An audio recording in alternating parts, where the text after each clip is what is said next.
Hello and welcome to the Wheel of Crime podcast. This podcast is ran by two ladies who play games, mumble profanities, and laugh way too often. Also, this podcast does cover topics of sensitive nature, and as such, listener discretion is advised.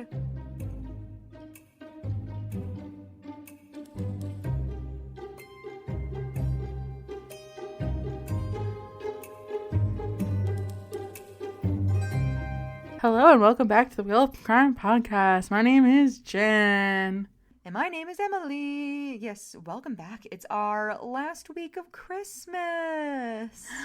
Wow, I cannot believe it's here. So sad. So sad. Truly the most snowy, expensive time of year. Literally, yeah. I'm both sad to see it go, but also kind of happy because, as I've said before, I think at the start of our Christmas episodes here, Christmas makes me a little stressed. So I'm happy to just kind of, be where we are, and soon we're going to be welcoming in 2024. See, that's what makes me stressed. I'm nervous for the new year. I don't know why. I think I have I know why you're nervous. Because we trauma graduated from last year. We graduated high school in 2014. So 2024 is officially 10 years since you and I were in high school. It's true. And I have trauma from last year. So that's fair. But I feel like multiple things going on. Listen, every year's traumatizing now. That's I hear that's what being an adult is just you're consistently traumatized all the time. Well, I fucking hate that. So awesome. You're like, take that back right now. But yeah. Look forward. Well, do you want to... So our topic today, as we discussed or mentioned last week, is magic in that old silk hat. Has there been anything that you've done this week that's like particularly magical? Or has anything to do with old silk hats? No. I've been working up a storm. Work is crazy right now, so I'm just trying to survive, truly. Yeah. See, funny enough, I do kind of have a funny little personal story. So, last year, after Christmas, I thought it would be really funny if I don't even know if it was Christmas. It might have been for his birthday. But I bought my husband a... So, I don't even know how to I don't know how to start the story. You know, Jack be nimble, Jack be quick, Jack jumps over the candlestick. Like, when I say that, do you have a picture in your head of what that person looks like? Kinda, yeah. Okay, what are you picturing? Like a tall, scrawny man. I'm weirdly picturing your husband now. But, like, is the outfit one of those, like, sleepy hats with, like, the pom-pom on the end and the really long robe with, like, stripes on it? Yeah, kind of. I'm picturing, like, a Elf on the Shelf vibe. Basically. So, I thought... I still think this. I think that sleeping outfit, like the old-timey, like, carrying a candlestick through your house, like, nighttime outfit is so funny. So last year, I bought Andrew one, and I'm making it... I'm making it wear it for Christmas Eve. Wow. That poor man. He doesn't know it yet because I haven't told him. I'm just going to make it happen. But I've been looking forward to this for like a year. Like, I'm so excited. God. And he's going to hate it. Like, he's going to look at me and be like, why do I have to wear a hat with a pom-pom on it? And I'm going to look at him and I'm going to be like, because that's what really sells the idea. And he's not going to understand. See, but I feel like if you're making him do that, you need a matching outfit. Like, you need to wear a matching one. Like, I have nightgowns, but I don't have one that's, like, old-timey sleeping outfit, you know? I need you to invest in one ASAP and make that happen. Express so that delivery you can send right now. Send me a picture and I can get joy. Okay, sounds good. I'll get right on that. Like, cap and all. Like, I need you both to be holding candlesticks and, like, hot cups of tea and, like, With the like no pom-poms socks like, on, like raw dogs on the ground in the darkness. dogs are out, okay? Yep. The dogs are barking. As they do every day. But Woof. I am very excited. So that's what's going to happen. And it's not a silk hat, but the outfit does have it feels magical to me. It feels like a nice magical regular hat. And yeah, I mean, that's pretty much all I got, because with it being Christmas, we should spin for our questions for today's episode. Yeah, let's get right into it. Spin away. So, to preface for our listeners, when past Emily was preparing the questions for this episode, she was thinking about her own story, because she does not know what Jen's going to be covering. So this is going to be a mystery for everybody for the entire episode. So I hope we're all ready. Because amazing. The question is, have you ever seen shadow people? No, I have not. I mean, I feel like I've seen, like, things in the corner, like, in my peripheral that I'm like, ooh, like, that, I think, you know when you think you see something, but, like, that's what there? Shadow people is. It's the thinking you see somebody out of the corner of your eye, or, like, when it's dark at night and you're, like, in your living room or your kitchen or your bedroom and you think you see somebody in the darkness. That is what a shadow person is. Okay, great. Then, yeah, I've seen shadow people lots of times. Because you literally just said no, awesome. And then followed it up with, here's all the shadow people that I've seen. Awesome. Oh, that's really funny. Yeah, what about you? Yeah, I've also seen shadow people, because it's one of those things where, like, you don't necessarily know what you're looking at sometimes, and then you think you see movement, or, like, the thing that I just described, like, being in a dark room and thinking you see a literal human person and there's nobody there. That has happened to me so many times in my life. Like, spooky is all hell. But yeah, I would say yeah. Incredible. I love that for us. I'm like, no, I haven't seen any shadow people. Just me fully in denial. I'm like, I don't believe just in the that. People who look like they're made of shadows that I see in the corner of my eye sometimes. You're right. Yeah, just those ones. Everyone sees those, right? Yeah, well, right? Kinda, yeah. I don't know, it seems like a lot of people do see them, but I don't know if there are some people who haven't. That would be an interesting thing, but yeah, well, let's spin for our next question.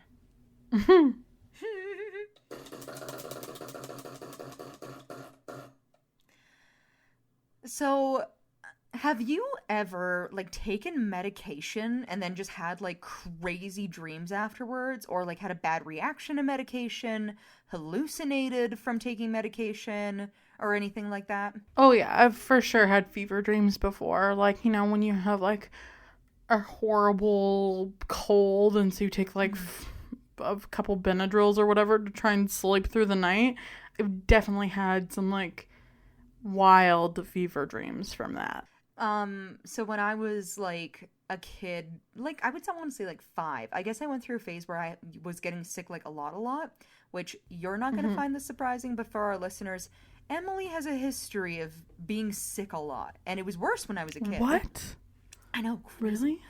But yeah, so I guess my mom gave me, like, some kind of, like, cold medicine, and apparently I had a fever dream that was so intense that I was fully, like, moving and, like, acting out in real life while being asleep. And I remember asking her about this once, and I was like, well, what the fuck was I doing? Because I guess this whole experience scared her so bad. And she's like, well, you kept, like, fighting things that you couldn't see and yelling that the drums are coming. And I was like, the what? And she's like, you kept yelling that the drums were coming. And I was like the drums of war? What? Jeez. Like, what does that mean? But I guess that experience scared her so badly that anytime any of us got sick after that, she would kind of more or less just try to get us to, like, fight through it. Like, just make sure we had water and, like, that kind of thing. Because she was like, yeah, no, like, after that experience, like, you weren't getting anything more out of me. Honestly, that's fair. I hate those dreams when, like, I hate it especially when you have a dream and it feels so vivid and real that you, like, wake up and you have a hard time convincing yourself that it wasn't that real. It didn't happen. You know? I remember as a kid, used to have like really vivid dreams about like my parents dying or like people like close to me dying, and then I would like wake up like sobbing and like have to go check and make sure that like my mom was still alive. Stick your eye in there and be like, y'all in there? You good, homie? Yeah.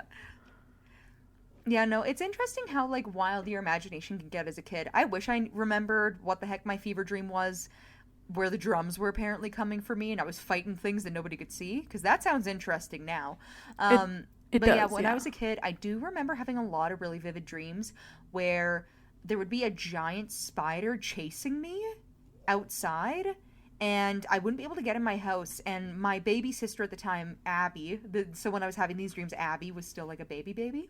And I would be holding her, but I was also a child, so like she was like half the size of me, and I'd be trying to run from this giant spider. And obviously it would catch me like every single time. But I'd like wake up and I'd be like, is the house still here? Oh, yeah. I see, like the two fever dreams that I remember having like a few times, like whenever I was sick, I consistently had these like two sets of dreams. The first one was there was like a lady, I don't really remember it that much because this was when I was like a teen or whatever, middle school, preteenish. But this lady in her car, we were driving, and then we get to like where it's like the edge of a cliff, like a really deep cliff, like think like Grand Canyon depth, you know? And I would get out of the car and she would start chasing me with a knife until I was like on the edge, and then like I would start falling backwards from like her like trying to kill me, and then I would wake up before I hit the ground. See, that's spooky, because then you feel like you're actually falling in your dream. I hate that. I used to get that all of the time, where I would wake up and feel like I was still falling, you know? Funny enough. And then the second one was, it was like an overhead shot of this like train going in a circle, and it would go round and round, and there was like this clown that was like laughing, but I couldn't see it. And I was just like, I could tell that I was on the train, but I was like watching it overhead, just like knowing that I was going round and round faster and faster, and I could never get off. That's spooky. I've never had a dream where I'm like looking at myself from a distance. That's interesting. But I was gonna say that, funny enough, the dream that you described, like the falling dream where you're actually like dreaming and falling, I haven't had that experience, but my brother Ethan used to get them all the time, where he would think that he was like climbing a mountain, and then he'd fall off a mountain in his dream and then literally feel like he was falling and wake up before he hit the ground. It used to be all the time as a kid. Hasn't happened that much as an adult, like, but it still does happen every now and then, and it really like rattles me when I wake up and I feel like I'm falling. See, the closest that I've gotten to that is sometimes like when I am falling asleep, like not sleeping yet, I'll feel like I'm falling, and then I'll like jolt myself awake and scare everybody. Or I used to have dreams where I would be flying, like where I would like run really fast on the ground and then just like wee and like take off, but I would never fall. I would just like have this like feeling that I was flying, and I'd always be so disappointed when I woke up the next day, because I'd be like, oh man, I could get places so much faster if I didn't have to walk.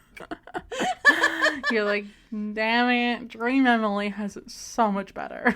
Yeah, like so those are the closest things I've had. I haven't had a dream, well, yet. I guess I should knock on wood. Oh no, I don't have any real wood near me. Okay. I only have fake wood and things that are meant to look like wood but aren't actually wood. Oh shit. Shit. Yeah. All right. Well, that's interesting. We should spin for our next question. Yeah.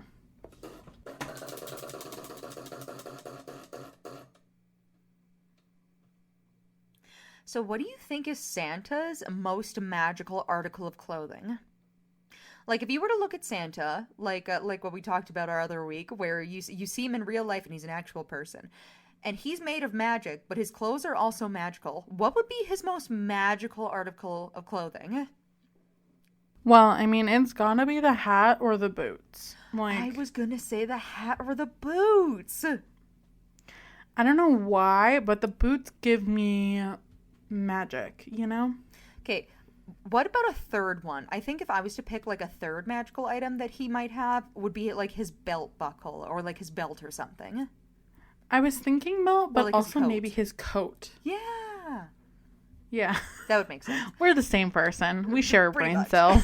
Oh my god, the brain cell, we have it back. Holy shit. It's been gone for so long. But yeah, so then what's your rationalization though? Like, why do you think it would be either the hat or the boots, like as your number one? Well, the boots for me, because he's like always jumping down the chimneys, and like on the movies at least, he seems to like always like land perfectly, quietly, softly, even though he's a voluptuous man. Mm-hmm. So there's got to be some magic in there to like keep him like lowering slowly, you know, and help him from not falling off all the roofs. That's a good point. See, for me, I thought the boots, because those boots somehow take him all around the world in like 24 hours or 48 hours or however long it takes him to get places. So I was like, he'd have to have a pretty sturdy pair of boots that are like not your normal kind of boots to take you that far. Yeah, like they're just working the magic. They're making it happen for him, you know? Mm-hmm. And then for the hat, I figure it's because he's got all of this like magical power and like brains to make toys and get places and figure out how to get into houses that don't have chimneys. That it's gotta inflict on the headpiece. That was my thoughts also on the hat, you know? Yeah, he's just he's a wise guy, and it makes sense. The hat, it's just holding all the information. It's holding all his secrets. I do think his hat holds secrets. I would agree with that one. Exactly. All right, let's spin for our last question.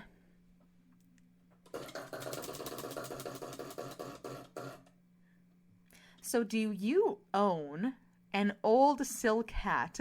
No, I do not. I own anything silk. I own satin pillowcases and a satin slip dress, but I don't own anything silk. I own a few cashmere things, but nothing silk. Yeah, I also have satin things and not silk. The closest We're girlies on a budget, okay? Yeah. I don't got silk money. But I'm trying to think, because, yeah, I have satin sheets. Like, it's so funny. I had a fitted sheet and then, like, an oversheet and then pillowcases. But I had to switch it to being only the pillowcases because with the mixture of all four of those items, or three of those items, however you want to picture it, they would slip so fast off the bed in the nighttime. Like, the sheets would go one way, my pillows would be flying off the other end of the bed, because satin on satin is like, it is way too slippery. Like, there was no traction. I was like, either I'm flying out of this bed or I'm sleeping without a pillow. Like, this is what's gonna happen. And then I do have satin pajamas, like a 2 set of pajamas that I wear when it's hot outside, but that's about it. Yeah. I just have the silk pillowcases because I heard it's better for your hair or some shit. I don't really know. It's supposed to be better for your hair and your skin, and like it's supposed to be more hygienic because cotton holds like things. Sweat and stuff. Yeah. Like it's more absorbent, I think. I don't know. I'm easily influenced, I've learned. Like, I see something and I'm like, yeah, that makes perfect sense. And I'll go immediately buy it with no second thought. And I'm really trying. No research, yeah. Yeah, I'm really trying to get out of that because, like, I was at a birthday. I told Emily this story already. But I was at a birthday party the other week. And I had on my Apple Watch, and my friend had just gotten a new smartwatch, and they were like, oh my God, like, what kind is yours? Like, which model is it? And I was like, I don't know. Emily told me to buy this one.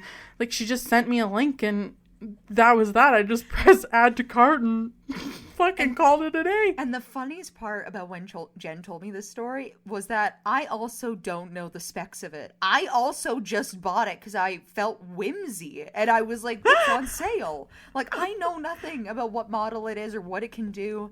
I just look at it and I'm like, fancy watch. That's all I'd like one. I like one and I have one. Whoopee! Like, that is all I know. I know nothing else. Literally. The epitome of my shopping brain is like, ooh, it's shiny. I like it. Add to cart. I know. And then it's funny because I don't know if John does this, but Andrew will be like, ooh, look, it's Emily. Ooh, shiny. And I'm like, okay, that's not me. But then at the same time, I like look in the mirror and I'm like, you have a crow brain and you know it. You deny it every day, but you know the truth. See, John doesn't call me out like that, but like, he knows. I think he thinks that. Like, I know that's his internal monologue is like, the woman I married just like scavenges. She buys things that no one needs. I call myself the collector because there was something that I was going through the other day where I kept showing him things and being like, oh, and then I have this and I have this. And he's like, why? But why do you have these things? And I'm like, because I like to collect. I like to collect things. I know. And like John roasts me because he's also a collector. So I think maybe he just gets it. Mm-hmm. But like there was an incident in 2020, and I think this is the reason why he doesn't call me out on things, is because it was like early pandemic, like back when we thought we're only gonna have 2 weeks off, and I was home, I was working from home, and I was like, we need a spoon rest because I had literally exploded ours. Like it fell on the floor and it was in bits. Mm-hmm. And the one I had was thrifted, and I think I got it for like $2. And thrift stores were closed currently, so I couldn't go back and do that. So I was like, well, I'm just going to order one online. And I found a really pretty one for $60. And so I ordered it, and he's like, you spent how much on a fucking spoon rest? Yeah. And I'm like, but it's pretty. And that's the thing. I'm like, but honey, think about it. I'm going to use it. I like it, and it's pretty. We're going to have it forever. Forever. It's true. I still have the spoon rest. So 3 years of use. I think that's pretty good. That's like my mom and I were also talking about this because I was rationalizing my crow collector brain to her. And I think I said something similar where I was like, oh, I bought this thing and like it's kind of expensive. So I, have a little bit of guilt about it, but it's this thing. And it was like, I don't remember what it was or how much it was, but we'll say it was some random thing for like $80. And she was like, but think about it. I'm like, each time you use it, that's like $2. So then you use it this many times, and like you've got it paid off. It's basically free. And I was like, you're right. It is basically free.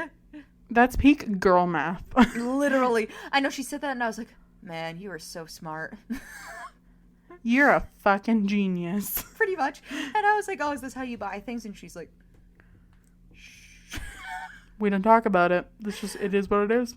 Yeah, she's like, listen, $2 per wear or per use is pretty good, isn't it? And I was like, man, you were so wise. Economical. This is why they say listen to your elders. Exactly. And economical. It's truly just like an economic choice, investing in our future, The good old stuff. Love that. Yeah. Well, that brings us to the end of the questions, which are going to be strange when we hear Jen's story because they're probably not going to make sense. But I will also say the description for my story because I don't honestly know what Jen's going to talk about. So take it away. I'm very curious to hear what you came up with for Old Silk Hat. Okay. I just want to say, bear with me. The names in this story are Russian, and I'm doing my best. Okay? Okay. So, Georgy Taramanovich Martorizian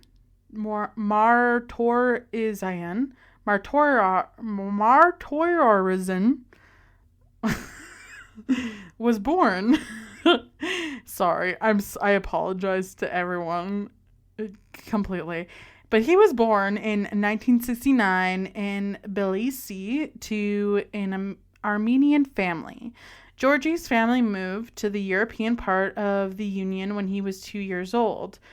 Following the collapse of the USSR, he ventured out to search and explore various countries of the post-Soviet era. In Belarus, he was convicted of theft and served a short prison sentence before moving to Russia. In the late 1990s, he joined a gang of robbers who broke into apartments, but they were eventually captured and imprisoned. Fortunately for Georgie, he was released with a government pardon in 2000 in honor of the 55th anniversary of Victory Day, and which, I was trying to figure this out. I don't know why. I guess he just won the fucking lottery of, you know what? It's fine. Never mind about your crimes. It's all good. I guess. Weird to me, but all right. Like, you know what? Slay, man. Slay. Santa's slay. So for the following, sorry, that was a bad joke. For the following 7 years, he worked in a variety of jobs, including a cook, a chauffeur, a salesman, and a logger. Not a blogger, a logger. FYI. He wasn't posting recipes with his life story. Sorry. So a blogger, vlogger, or a logger? Which one is he then? A logger. You know, the wood kind. I heard so many things in those two sentences you made, and I was like, hey, he's not something, but he is something else. Yeah, he was a logger. A logger. Anyways, in 2007, he made a profile on the popular Russian dating site Mamba.ru.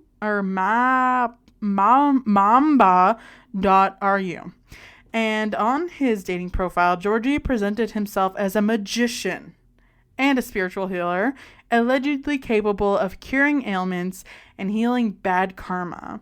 He referred to himself as Gosha the Magician. Initially, it was a relatively slow, but the strange rituals earned him regular clients. Using a combination of Wicca and Rasputin-influenced mysticism, he would take girls to an isolated monastery where he would light candles and sacrifice rams in order to cast spells of good fortune. In 2009, a high-class escort named Rima became his client, and she enjoyed Gosha's services so much that she told her friends about him. His fame spread through word of mouth, and not long after, he amassed enough wealth to afford a 2-story house in an affluent neighborhood in Korailov, where he lived with his common-law wife and young daughter and frequently went on vacations to various countries around the world. So he's living the dream right now. That pardon? He's making the most of it. How he made his way there, a little curious, but he's living a good life. So, according to Georgie, among his clients, numbering around 40 to 50, included some quote-unquote famous singers and numerous beauty pageant contestants between the ages of 18 to 50. As a rule of thumb, Gosha turned down all men applying for his services and only accepted women. Which, are we surprised? Somehow not that surprised. Weird, but... Yeah. He described his female clients as young, rich, and gullible, and would sometimes even sleep with them as part of his rituals. I was curious about that. I was like, he seems to have an interest in women specifically, and oh, there it is. There's sex involved somewhere. All right. There she is. Wah, wah. Wah, wah. Despite his lavish lifestyle, Georgie's greed got the better of him, and he devised a scheme to earn cash even quicker. This involved befriending a future victim and using his charm to convince them to transfer all of their funds into cash. And after doing this, Georgie and his victim would seemingly travel 300 kilometers away from Moscow to visit a grandmother, all while Georgie claimed that they would amass numerous riches via his magical powers. Which, like, I don't know if I completely follow what the fuck he was, like, I don't know. But here's the thing. This does not make sense to you and I because we do not have the brain required to believe in this kind of stuff. But clearly a lot of people do, because there are people who fall for cults where somebody claims to be a magician or magical or whatever. And there are genuinely lots of people who seem to think this is a thing that you can do and work with. Yeah, unfortunately. As an initial victim, he chose a married businesswoman named Olga. But to his surprise, she caught on to his bluff and cut off all contact with him. Realizing that he needed to change his plan, Georgie dropped the money and grandmother part of his plan and instead offered to perform the rituals in his client's house. For his next victim, he chose 23-year-old Natalia Trapeznikova, a beauty queen and aspiring model from the Nizhny neighborhood.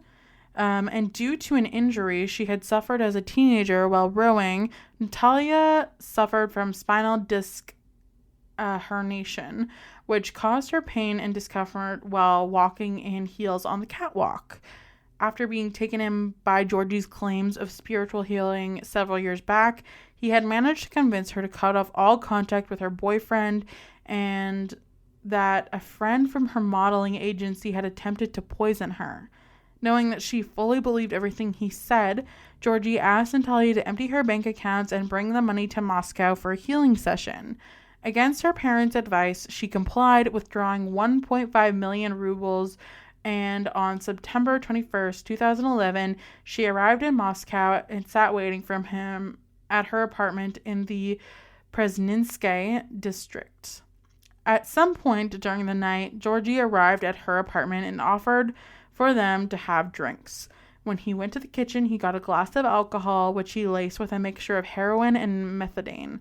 Not long after drinking it, Natalia passed out, and Georgie injected her with a syringe containing more heroin before disposing of it and giving her another clean one in an attempt to stimulate an overdose.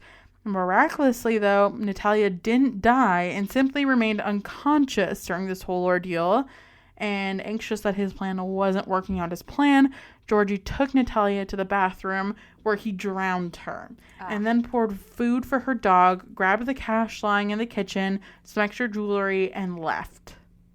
What an asshole. Yeah. He couldn't successfully overdose her, so he's like, well, I guess I'll just drown her in the bathtub.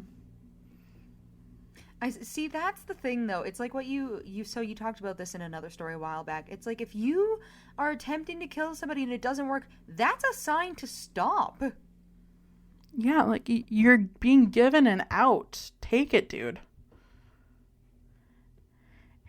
Anyways, on the following morning, Natalia's parents were frantically calling her. When their daughter didn't return their calls, Natalia's parents decided to send Georgie a letter asking him what happened to her. Georgie claimed that he hadn't seen her in 4 days and that currently he was on vacation in Georgia. Alarmed, the couple traveled to Moscow, and upon arrival, they noticed that the light had been left on in the apartment. They contacted the landlady, who opened the door, and they found her laying dead in the bathtub. Initially suspecting she might have overdosed, they began to suspect that something else might have occurred as the syringe she had supposedly used lacked any fingerprints. It appeared to have been scrubbed precisely as if somebody had made a great effort to erase evidence of another party being present on the day of her death. Despite their suspicions, no criminal investigation was initiated. Through his contact with models, Georgie came across 21-year-old Maria and her mother, 38-year-old Natalia Argakhovia. After learning that Maria had dreams of entering the fashion industry and Natalia wanting to work as a fitness instructor and dance show director, both were significantly wealthy, Georgie volunteered to act as an intermediary and, quote, carry out a ceremony of fortune for them. He rented a one-room suite in Moscow and instructed them to come with 5.1 million rubles, and he knew they had acquired from relatives. On January 14th, 2012, the two women entered the rented apartment but never came out alive. When their bodies were found nearly a week later, the autopsies determined that their blood contained 20 times more heroin than the first Natalia, which had likely killed them quickly and efficiently. Aside from previously mentioned victims, Georgie is suspected for the disappearance of Inna Filipiova, a 31-year-old businesswoman from Korolov. She, too, was a longtime client of his, and on December 29th, 2011, she was last seen carrying all her savings with her and was en route to Georgie's apartment. Her body was never found.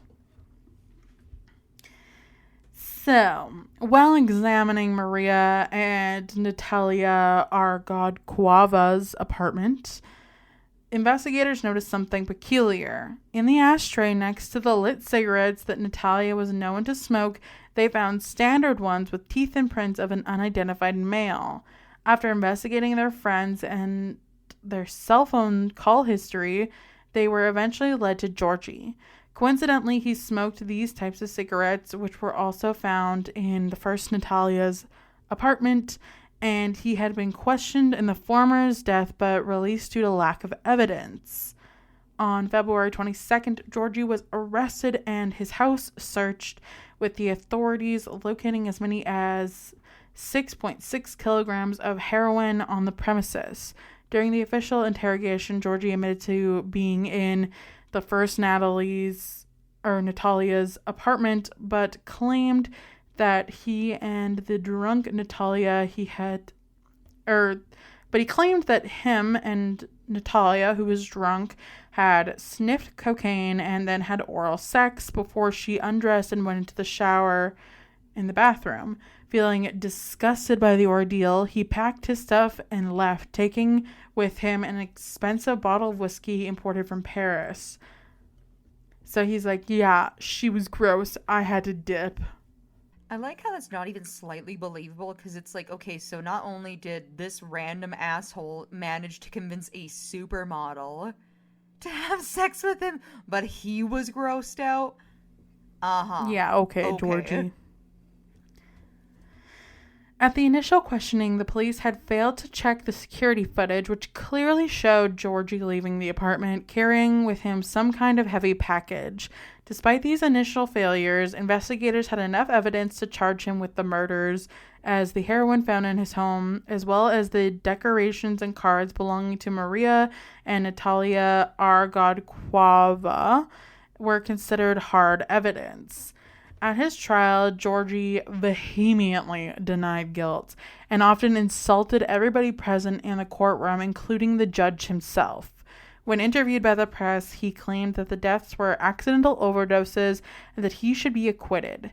As far as the interrogations go, he claimed that he had been tortured by the police, who had electrocuted him and hadn't allowed him to eat for 2 days, and additionally alleged that they had planted the drugs in his home.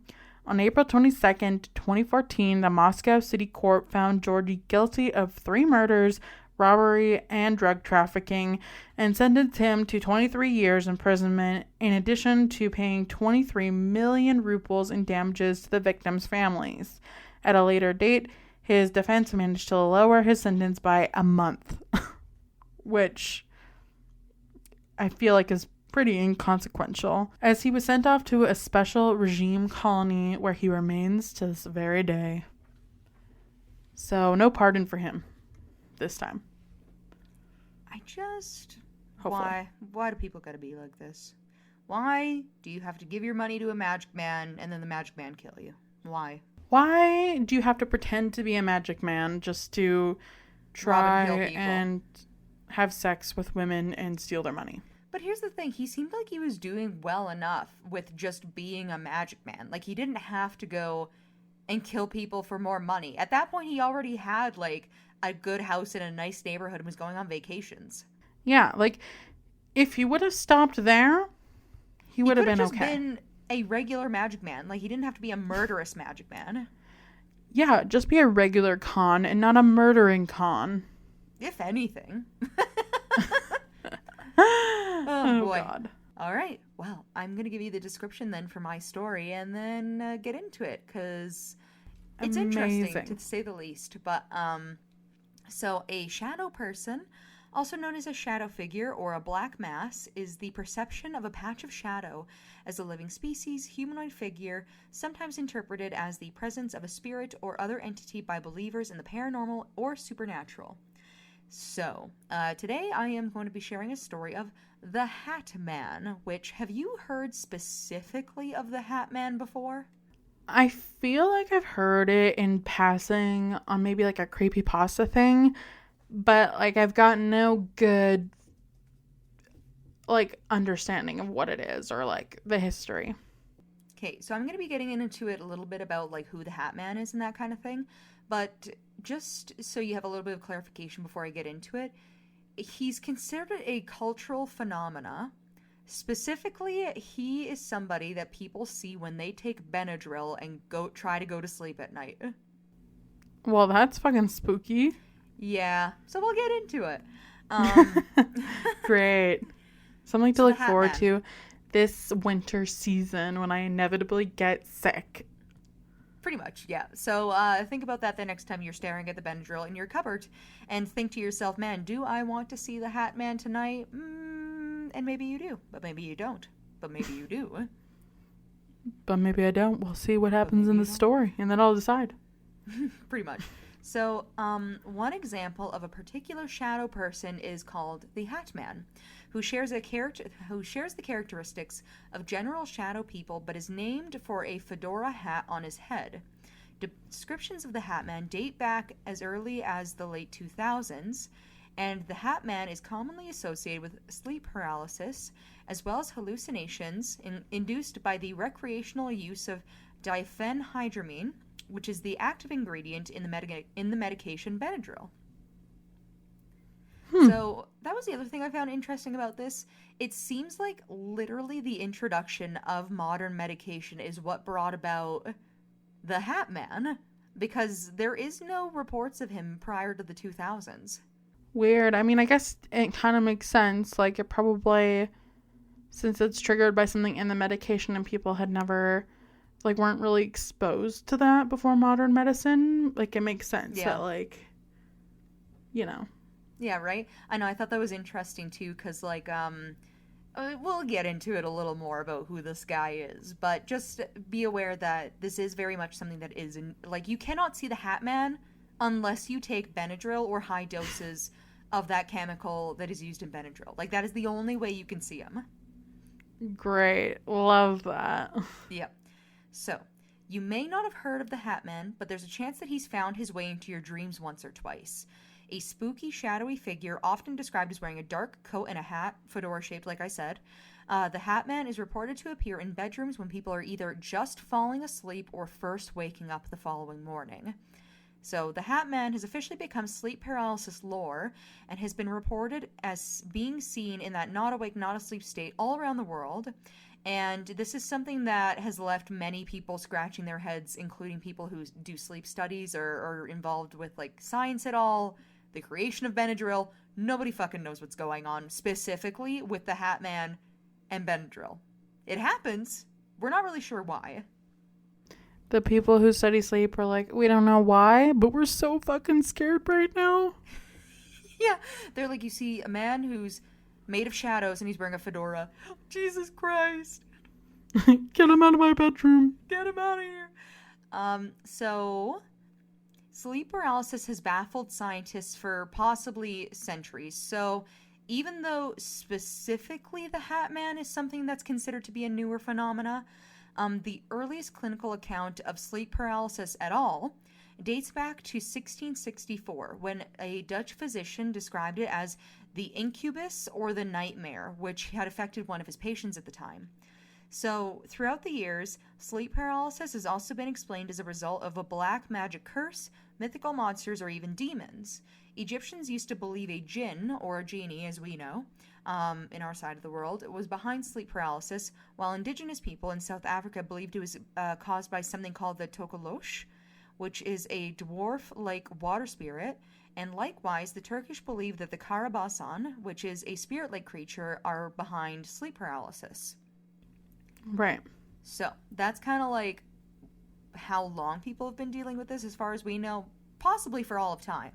And some of the things that people have kind of attributed to why some people seem to experience this a lot more than others. So, it wasn't until the 20th century that scientists and physicians started to move away from the mythological explanations and start looking to a physical explanation for the phenomenon. Although it does still remain poorly understood, sleep paralysis as a subject is now believed to be caused by a glitch in the brain that disrupts an important signaling. So, during your REM sleep, when you fall asleep, there's a cycle. I don't remember, like, the names for each cycle, but there's as you're falling asleep, which is kind of like a waking but restful state. And then there's being asleep, but there's very, not like no brain activity, but it's very minimal. It's more like your body's recharging. And then your REM state is where your brain is active, but you're still resting. So that's where when you have dreams, that's in your REM state. And then there's a state after that, which is the waking cycle. Yeah. Yeah. So, during REM sleep specifically, your body's paralyzed to prevent you from falling off the bed or acting out in dreams that could cause you to hurt yourself or other people. This paralysis automatically switches off as you come out of REM sleep to start your wake up cycle, but this doesn't happen in the case of sleep paralysis. Because of this glitch that happens, your body will remain in a paralyzed state as you were in REM, but you'll be waking up and it will refuse to move at all, which it's a strange and terrifying experience. I know I talked about sleep paralysis specifically in another episode that we did, but this is more of kind of like the science of the who and the why of this part of the Hat Man lore. Do you know why? Like, because I've never had sleep paralysis, but I know you have. Yep. Like, why do some people experience it and others don't? Do you know? So it's kind of a weird thing where they can link certain consistencies between people who struggle with sleep paralysis on like something that they all do, but it's kind of like a case by case scenario. So it can be caused by taking certain medications, certain groups of medications. It can be caused by sleeping on your back. It can be caused by not having a very consistent sleep schedule. It can be caused by being a light sleeper, which is something that some people are more genetically predisposed to being than others because it has to do with the amount of hormones that you produce. Right. It's like some people get it when they're jet lagged. Like, it's almost like it's a trigger thing. It's either you have it consistently due to how your body works, or you're doing something with like your daily habits that's causing it, or it just happens and you don't know why. There's like a special scenario of like something that can trigger it. Yeah. So the more specific continuous things that seems to be the case between people is sleeping on your back. So a lot of people who have a lot of sleep paralysis do sleep on their back as like their comfort position. Do you? I don't. So the couple times that I've had sleep paralysis have been there was a day where I was up for over 24 hours because I was working with the military at that time. And when I went to bed, I was so tired that I fell asleep on my back, which is something that I don't normally do. And I had sleep paralysis that night. And then there was another night that I had it where I think I fell asleep while I was watching like a show or something. So I had my laptop in my lap. So I fell asleep again on my back. But yeah, I had my laptop in my lap. Interesting. Yeah, I've never had it, but it's a very intriguing. Well, you could still get it one day. Well, I used to be a side sleeper, but lately I've been sleeping on my stomach, which is apparently not good for you, but... No, I'm primarily a side sleeper and a stomach sleeper, and sleeping on your stomach, I recently learned, is very bad for your back, which isn't great, because I also apparently have some type of scoliosis, so this might make sense now why my back hurts all the time. Probably. Yeah, it's like all coming together. I'm like pretzeled up in my sleep, and I'm like, wow, I'm getting so much rest. This is so relaxing. It's rejuvenating my body. Pretty much. Oh gosh. So then, while your body refuses to move, this is of course a strange and terrifying experience, especially for people who have it regularly. This is not really one of those things that people describe as getting used to. Obviously, we're all human and we all have different experiences. So I imagine there are some people who see or have sleep paralysis who get used to it. But for the majority of people, it's always a terrifying experience, and it often comes paired with hallucinations and the appearances of imaginary creatures such as the Hat Man. Okay. So, sleep paralysis is a state during waking up and falling asleep during which one is conscious but in a complete state of full body paralysis. During an episode, one may hallucinate, hear, feel, or see things that are not there, which often results in fear. Episodes generally last no more than a few minutes. It can reoccur multiple times or occur in a single episode. So for me, when I had my sleep paralysis, imagine like, you know the feeling when you're just waking up when you're a little bit groggy? Mm-hmm. Imagine that, but it's like this weird sensation where you can only move your eyes, and it's weird because you're like, I'm awake, so why can't I move any of my other parts? And you can only move your eyes. And for me, the one time I had it, I could see something crawling towards me out of the corner of my eye, but because I couldn't turn my head to look, I tried moving my eyes to see, and I couldn't move anything to see, like, see what it Ugh, actually was. And that's then spooky. And then my other time that I had sleep paralysis, I thought that there was some kind of like furry creature crawling up my wall that I could see. But again, because you can't turn your head or anything, you can only move your eyes, and so you're like pointing your eyes trying to look at this thing, but it kind of feels like you're still like you're awake, but it feels like you're asleep. Right. Ugh, I hate that. It's really spooky. I personally not a fan. I did not like either of my experiences. Do not recommend. But yes, so it is very typical though for people to experience hallucinations because technically you are still asleep, but you're also technically not still asleep. Yeah, I honestly am glad I've never experienced that. I'm not jealous of you at all. That's good. I did learn from my husband that so the one time I had it, I remember waking up and being like, oh my gosh, I had the scariest experience of my life. And from the perspective of somebody who's sharing a bed with somebody else who's experiencing sleep paralysis, he said he did not know anything about anything that was going on. Because he was awake at the time. He was Right. like, he's like, oh, I just saw you open your eyes and figured you were getting up. Like you didn't move. Like it didn't sound like you weren't making any sounds. It didn't look like you were stressed. So it literally is just a personal hell for the person experiencing it. Oh, awesome. hmm And you which is like my can't. experience. Anyways, I don't Oh, know if there are other people who maybe can speak when they have sleep paralysis, but I could not. that would be so scary. You're like, like laying there terrified, and you can't even alert your partner who's just oblivious to the fact that some demon's crawling towards you. But pretty much, yeah. And then you get mad at them the next day and you're like, you didn't even save me from the demon. You didn't help me at You all. You don't just let love me lay me. there. Yeah. So I don't know. So the episodes that I had were just like singular episodes, but there are some people who can sometimes experience them multiple times a night, which I am very sorry if you are one of those people because that sounds Oof. terrifying. That does sound genuinely terrifying. Mm-hmm. So the condition may occur in those who are otherwise healthy or those who experience narcolepsy, and it also may run in families who, and as a result of specific genetic changes. The condition can also be triggered by sleep deprivation, psychological stress, or abnormal sleep cycles. So, like I said earlier, jet lagging, that kind of thing. The underlying mechanism is believed to involve a dysfunction of the REM sleep, so that glitch in the brain that we kind of talked about earlier. And lucid dreaming does not affect the chances of sleep paralysis, but some lucid dreamers use this as a method of having a lucid dream.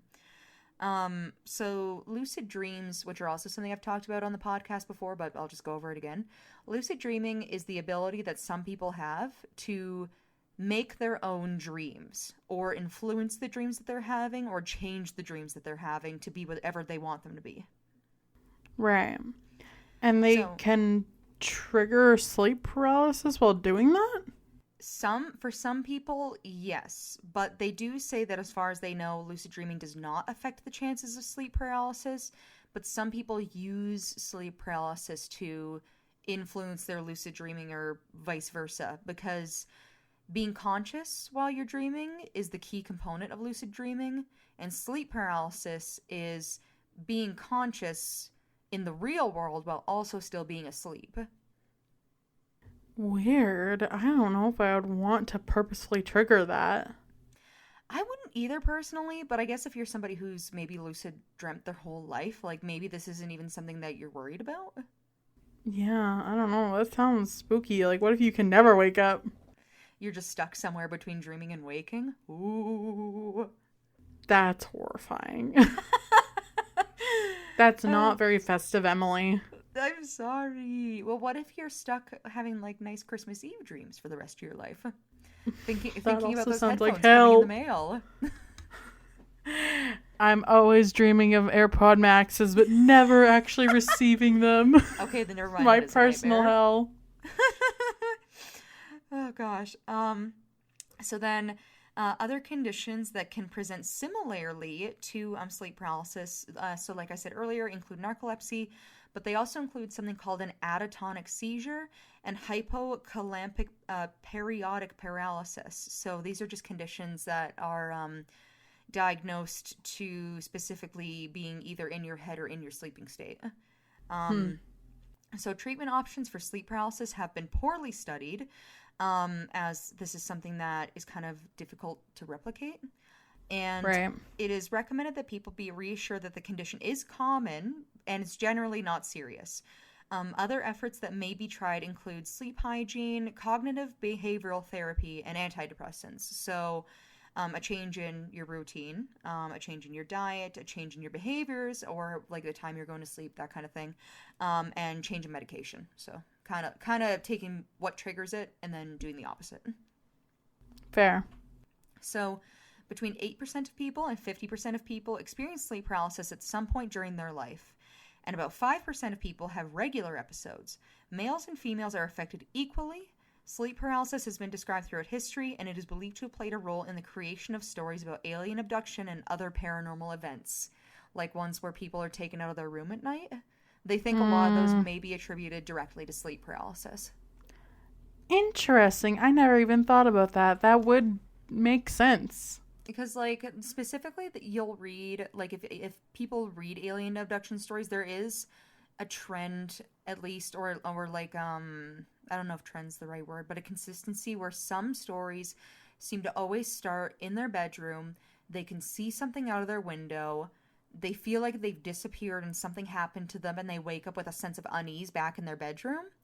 And that's what they're saying might be sleep paralysis, is that specific abduction story. That would check out, I feel. Mm-hmm. So, we'll go over some of the signs and symptoms next, in case any of our listeners might have actually experienced sleep paralysis and never actually knew. Ooh, Emily's about to diagnose you. No, I am not a professional. This is for fun. Get ready to be called out. So, the main symptom of sleep paralysis is being unable to move or speak while trying to wake up. We covered that. So, you can also imagine sounds while in sleep paralysis. So some of these sounds are ones like humming, hissing, static, zapping, and buzzing sounds are all reported things that people have heard while experiencing sleep paralysis. Other people have also reported voices, whispers, and roaring sounds. Well, that's fucking spooky. If something roared at me while I was laying there, unable to move, I would jump off the bridge. And you can't speak either. Like if you're thinking from my experience, you're laying there, your eyes are open, you cannot speak, and you hear something roaring at you from the corner of your bedroom. I'd be like, I'm so fucking scared right now. But they wouldn't hear me because I couldn't say it. Yeah, you'd have to think it really hard in your brain. I'm so fucking scared right now. So it has also been known that one may feel pressure on their chest and an intense pain in their head during an episode. So I had the chest pressure, and my brother, who also has had sleep paralysis, has also had the chest pressure. For me, I couldn't see what was sitting on my chest, so it just felt like something was sitting on me. Whereas with him, he was having a sleep paralysis episode where he thought that there was like a wildcat, like a tiger in his room. And it was sitting on his chest and like hovering over his face, drooling at him. Well, that's terrifying. Mm-hmm. And then, so these symptoms are usually accompanied by very intense emotions like fear and panic. People also have sensations of being dragged out of their bed, flying across the room, numbness, electric tingles, or vibrations running through their body. Oh, awesome. Which you gotta think, though, like, just going back to the alien abduction thing, if I felt or heard any of those things, and I could not see what was causing it, I would 100% think I'd been abducted by aliens. Are you kidding me right now? You'd be like, great, the aliens are gonna dissect me. I'm never gonna go back home. Yeah, they're electrocuting my toes, sitting on my chest, roaring at me from the other side of my door. I'm fucking toast. Like, they I'm got done. me. I can't even fucking move right now. I must be chained down to one of their Yeah. mechanisms. Exactly. That's the other thing. In people's firsthand accounts of that specific style of abduction, they often say that they feel like they are manacled or chained to a table and they can't see it. It's all coming together all now. coming together. Sleep paralysis may also include hallucinations, like we talked about, such as an intruding presence or a dark figure in the room, suffocating, or the feeling of intense terror, accompanied by the feeling of pressure on one's chest and difficulty breathing, again, like I just said. So now let's get specifically to the Hat Man and how he relates to all this bullshit. Mr. Fedora himself. I know, and I love how all the hats he picked, he had to pick a fedora. This is what makes it true to me that he's from the 2000s. Like, that's a very 2000s choice of headwear. It's what makes it truly terrifying for me. If there was a man with a fedora, like, in general, in my presence, I'd be like, oof. In this year of 2023, same. I think I'd start crying. I would be so spooked. So, the Hat Man is unique in one way specifically. While different civilizations around the world once had their own version of a sleep paralysis monster, the Hat Man is the one that seems to consistently pop up in the most places around the world. And even more intriguing, the description World traveler. varies. Yeah, he's a world traveler. And what makes this even more interesting about the Hat Man is the description only varies slightly from one culture to another. So, imagine... So he's wearing fedoras in every culture? They're just like different sizes of brims. Oh god, that'd be really funny. So an example of like one of the variations is that sometimes he's 6 feet tall, and other times 10 feet tall. His eyes might be bright red or deep pools of darkness. Some people claim he carries a golden pocket watch and is rather mist-like compared to being a solid figure. But everyone insists he's always wearing a trench coat-like jacket and a very noticeable hat. Always got his fedora on. He's like, this is my best fit, and I'm going to wear it everywhere. Pretty much. No matter who I'm visiting. But, like, imagine how weird that is, though, because basically how the Hat Man came to be wasn't from somebody posting about him online. Where the Hat Man came from specifically was from people traveling around and talking to other people about the Hat Man and them being like, I've seen him too, but this is what he looked like to me. That's weird. Uh-huh. So... maybe people are just generally afraid of men in fedoras. I mean, I'm not saying that's not what's going on, but... That's my theory. Just all over the world. From India to Japan to Canada to England, we're all scared of men in hats. You know what? It makes sense to me. It checks out. It does check out. In most accounts, he's also known to be eerily quiet. He will not touch you. He will not try to attack you. He will not sit on your chest like other sleep paralysis demons, quote unquote, are known to do. And he will only stand in the corner of your room and watch you. In some cases, he might hover over you, examining you, but he will never touch you. Ew, what a creepy little man. Yeah, he's just watching you. So, many consider the Hat Man to be a form of shadow person, so a dark humanoid figure, that specifically UFOologists, which... What a fake term. No, I choose to believe that they're genuinely people who are studied ufologists, okay? Oh my god. So they believe that this could be visitors from another planet, obviously. And in an interview that was had with Psychology Today, paranormal expert Rosemary Ellen Guiley pointed out that shadow people could potentially wear hats and cowls to cover up imperfect heads. So basically, the alien community's take is the shadow man or the Hat Man could be an alien wearing a hat to disguise the fact that he's an alien. To disguise the fact that he's got a big, ugly head. He's wearing a fedora. Giant, fat head. Yeah. His forehead, huge. Out of this world, literally. Oh my god. This on the 22nd of December is too much for me to handle. Listen, I'm really funny.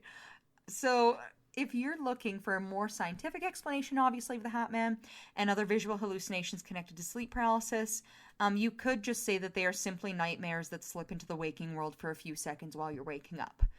For a majority of people, the break between REM sleep, where nightmares often happen, and being awake is a very clear line, and for those who do suffer from sleep paralysis, the line can become blurry, or in some cases, if they have a condition or it's something genetic, there's nothing to protect them from having sleep paralysis. It's just literally how they're built. So basically, at its root, it's being both in REM sleep and being partially conscious, and that combination just makes nightmares a little bit too real sometimes. And you could fall asleep tonight with the light on if you're worried about the Hat Man, but it seems like it doesn't matter.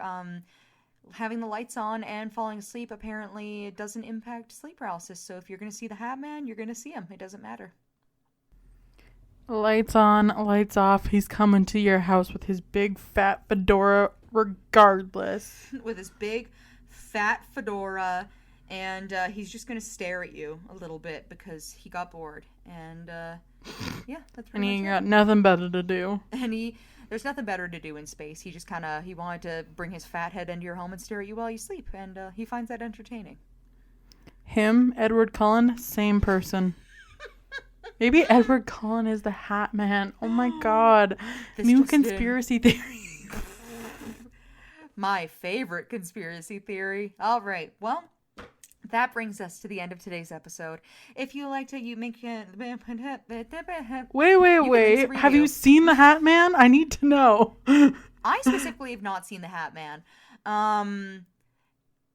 I don't actually know if I've seen it, or if I know anybody IRL who's seen the Hat Man. I know people, obviously, who've had sleep paralysis, but, I've just seen demons. I don't know about anybody else. Yeah, I mean, I've never asked anyone if they've seen the Hat Man, but that's going to be the hot topic at Christmas this year for me. That's going to be the icebreaker that you bring on the table. Have you passed the mashed potatoes? Have you seen the Hat Man? She'll be like, yeah, I know a man in a hat. He lives in my house. What Hat Man are you talking about? Does he wear a big fat fedora and stare at you while you sleep? Is it Edward Cullen? Will we ever know? Who knows? Who knows? Who's to say? Who's to say? Yeah, I guess that brings us to the end of our little Christmas. Our Christmas. Merry Christmas. Yeah. We are taking a small break. We know we took a long break this year earlier. That was unintentional. We did not mean to take a long break. It's just kind of technological failure and then life failure for a little bit there. Yeah, so we are only taking 2 weeks off. We will be back with a brand new episode on Friday, January 12th, 2024. I can't believe I just said those words. But all right. Yeah, we'll see you back when we're back from our break, and it'll be a joyous occasion. So if you liked today's episode, be sure to leave us a review on wherever you're listening to. The world is wide and vast, and we appreciate good reviews. You can also leave us... What can you leave us? You could follow us on either Facebook, Twitter, Instagram, or TikTok at Wheel of Crime. We also have a Patreon, which is at Wheel of Crime, if you want to donate to the show. We also have our website, which is www.wheelofcrime.com, and we have our email, which is wheelofcrime@gmail.com, if you want to send us a message on there. And as always, we do keep our form open now if you want to submit a listener story for a later episode. If something you heard today is very relatable, or if you just want to share a story to the show, feel free. You could put it up on there. And I think that's pretty much everything. Yeah, that's it. That's all. We hope you have a wonderful holiday season and a happy new year. And we'll see y'all next year. Ayo. Hey. Okay, bye. Bye.